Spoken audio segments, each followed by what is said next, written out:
Вау, сүзбелі пирог деп осыны айтыңыз.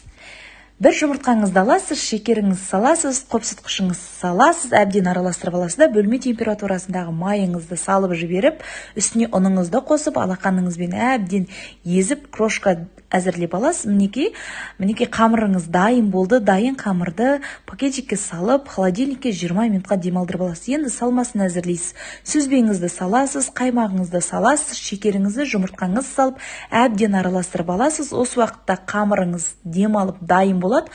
Формаңызға осылай орналастырып аласыз. Жиегіне де осылай саусағыңызбен жасап шығасыз. Мінекей дайын болды. Енді ішін шанышқымен шұқып шығасыз. Салмаңызды құйып жібердіңіз.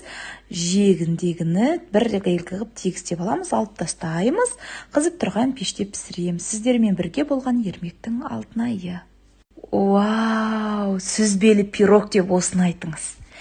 Бір жұмыртқаңызды аласыз, шекеріңізді саласыз, қопсытқышыңызды саласыз, әбден араластырып аласыз да бөлме температурасындағы майыңызды салып жіберіп, үстіне ұныңызды қосып, алақаныңызбен әбден езіп, крошка әзірлеп аласыз. Мінекей қамырыңыз дайын болды. Дайын қамырды пакетикке салып, холодильникке 20 минутқа демалдырып аласыз. Енді салмасын әзірлейсіз. Сүзбеңізді саласыз, қаймағыңызды саласыз, шекеріңізді, жұмыртқаңызды салып, әбден араластырып аласыз. Осы уақытта қамырыңыз демалып дайын болады.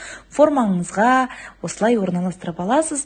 Жиегіне де осылай саусағыңызбен жасап шығасыз. Мінекей дайын болды. Енді ішін шанышқымен шұқып шығасыз. Салмаңызды құйып жібердіңіз.